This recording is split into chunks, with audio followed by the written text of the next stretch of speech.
Mais um tema: graça suficiente para enfrentar o sofrimento. Bendito seja o Deus e Pai de nosso Senhor Jesus Cristo, e Pai de misericórdias e Deus de toda consolação. É Ele que nos conforta em toda a nossa tribulação, para podermos consolar os que estiverem em qualquer angústia, com a consolação com que nós mesmos somos contemplados por Deus. 2 Coríntios 1, 3, 4. A escola da vida é diferente da escola convencional. Na escola da vida, primeiro vem a prova, depois a lição. Primeiro a dor, depois o aprendizado. Primeiro o sofrimento, depois o consolo. Como o apóstolo Paulo enfrentou o sofrimento? Ele experimentou alegria no sofrimento, alegria apesar dos problemas, alegria apesar dos difamadores, alegria apesar da morte. Paulo enfatizou que as coisas espirituais estão acima das materiais. O futuro é melhor do que o presente. O eterno é mais importante do que o temporal. Paulo aprendeu não apenas a sobreviver às circunstâncias adversas, mas ainda a gloriar-se nelas e a sair delas vitorioso.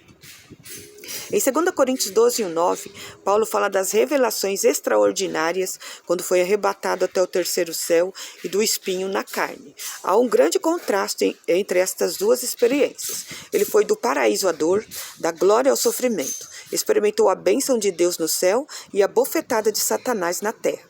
Paulo tinha ido ao céu, mas aprendeu que o céu pode vir até ele. Charles Stanley, em seu livro Como Lidar com o Sofrimento, comentando o texto em questão, ensina-nos algumas lições preciosas.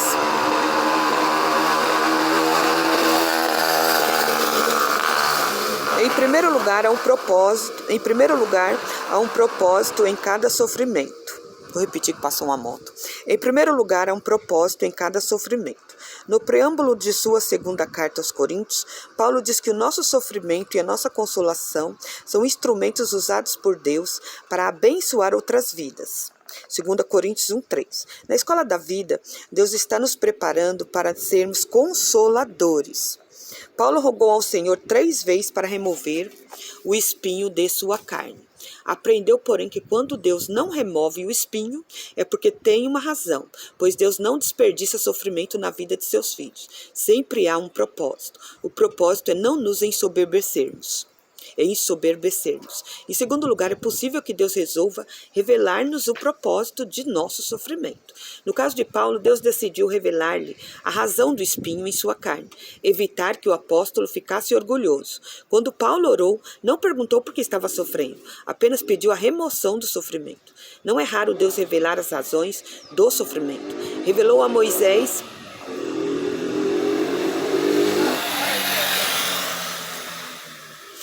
Moisés a razão de não permitir a entrada dele na terra prometida. Disse a Josué, porque ele e seu exército haviam sido derrotados em Ai. É certo que o nosso sofrimento tem por finalidade humilhar, nos aperfeiçoar, nos burilar e nos usar. Em terceiro lugar, o sofrimento pode ser um dom de Deus. Temos a tendência de pensar que o sofrimento é algo que Deus faz contra nós e não por nós. Jacó disse no momento difícil da vida: tendes-me privado de filhos. José já não existe. Simeão não está aqui. Ides levar a Benjamim? Todas essas coisas me sobrevêm. Gênesis 42, 36.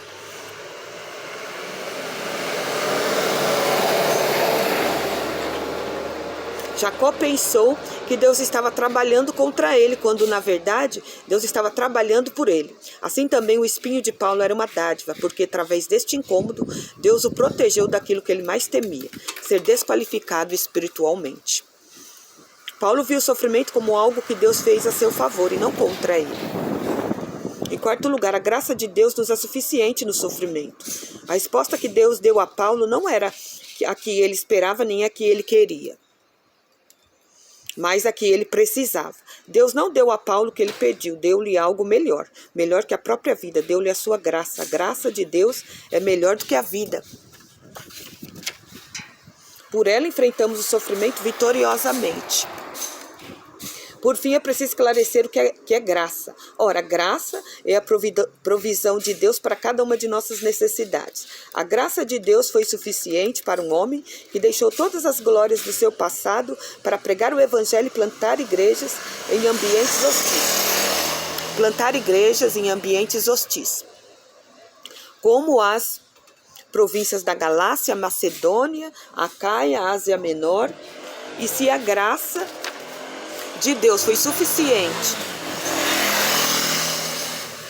se a graça de Deus foi suficiente para um homem que sofreu naufrágios, prisões, açoites, apedrejamento e o próprio martírio, tenho plena certeza de que essa mesma graça divina é mais do que suficiente para qualquer sofrimento que você e eu viermos a enfrentar.